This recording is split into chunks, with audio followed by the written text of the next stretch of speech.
Guys, आज का article है heavy metals found in Kaveri fish. Kaveri river में जो आपके हैवी मेटल्स पाए गए हैं वो कुछ सेडिमेंट्स में है, कुछ फिशेस के अंदर पाए गए हैं, कुछ रिवर के पानी में है। ओके, बात यहाँ पे हो रही है कंज्यूमिंग रेगुलर एंड एक्सेसिव जो फिश है वो आपको प्रॉब्लम क्रिएट कर रहा है। इस पॉइंट पे सारे इंपॉर्टेंट पॉइंट्स आपके हाईलाइटेड है, बस आपको एक गो थ्रू होना है इस आर्टिकल से। ये देखिए, हैवी मेटल्स इन सेडिमेंट्स। सबसे पहले सेडिमेंट्स की बात हुई है। हैवी मेटल्स सेडिमेंट में भी है। हैवी मेटल कौन कौन से हैं? Chromium, cadmium, copper, lead and zinc. Okay, और ये एक्यूमुलेट फिश में कहाँ हो रही है? उसके टिश्यूज़ में। अब टिश्यूज़ की बात से मैं आपको एक चीज़ बताता हूँ कि टिश्यूज़ की पर्टिकुलर बात है। देखिए, cadmium, cobalt, lead and chromium जो है फिश के लीवर में है। कोबाल्ट और क्रोमियम गिल्स में होता है और कोबाल्ट पर्टिकुलरली मसल में भी पाया जाता है। ओके, तो अब आ जाइए। और इन्होंने एक चीज़ और बताई है कि जब ये इनकी थ्रेशोल्ड वैल्यू एक्सीड जहाँ पे कर जाएगी तो ये वहाँ पे आपकी प्रॉब्लम क्रिएट करेंगे बॉडी में। ये कार्सिनोजेनिक यानी कैंसरस भी हो सकते हैं, नॉन कार्सिनोजेनिक यानी नॉन कैंसरस भी हो सकते हैं।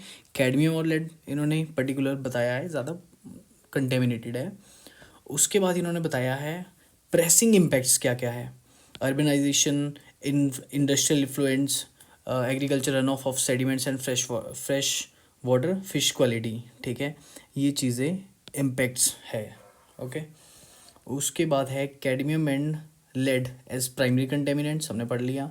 सेवरल पॉल्यूशन इंडाइसिस, इस चीज़ को इवेलुएट करने के लिए इन्होंने बताया है। ये करते हैं pollution level of spoiler sediments को इवेलुएट। अब देखिए, इसमें बहुत इंपॉर्टेंट है आपका IGEO, that is Jio accumulation index. ये आपका क्या करेगा? Heavy metal pollution in sediments को ये एक तरह से मेजर करेगा।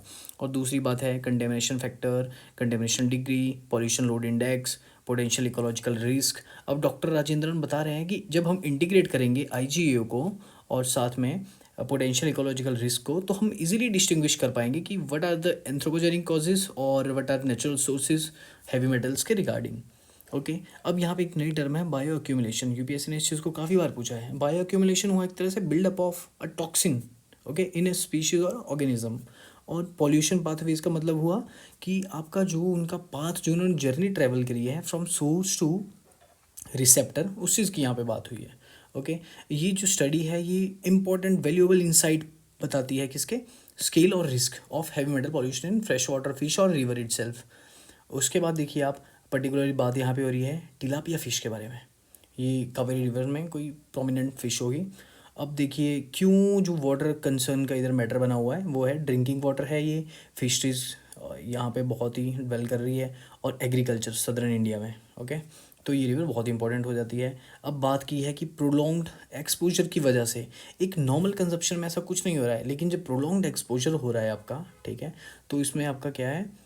लेड कल्टी टू लेड की दिक्कत भी हो रही है ना। कार्सिनोजेनिक रिस्क बढ़ेगा कैडमियम और लेड की, फिर से वही बात।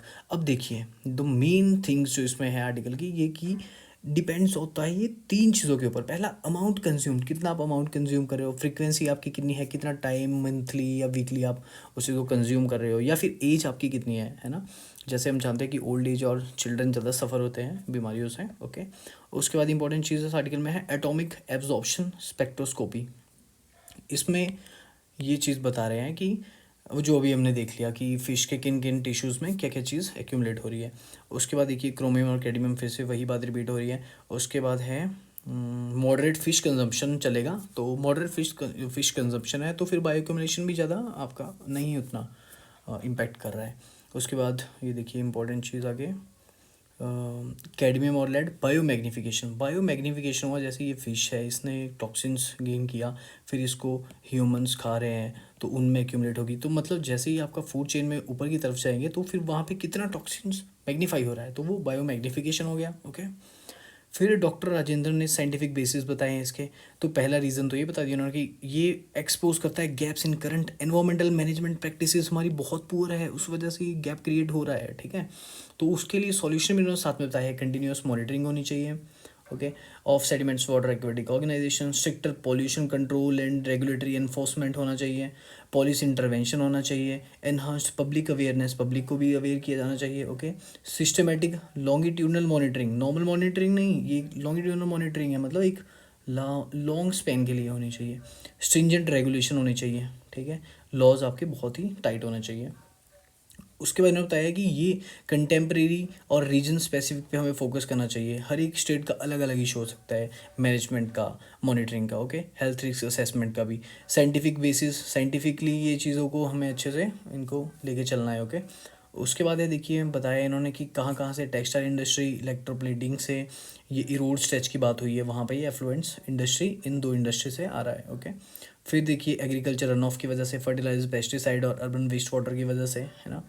नेचुरल कंट्रीब्यूशन मैंने बताया आयरन, पर्टिकुलर आयरन कहाँ से आ रहा है, हमें देखा रिवर के जो अपस्ट्रीम्स होते हैं ना, वहाँ पे मिनरलाइज्ड जोन्स कहते हैं उनको, क्योंकि इधर रॉक्स में काफ़ी मिनरल्स होते हैं।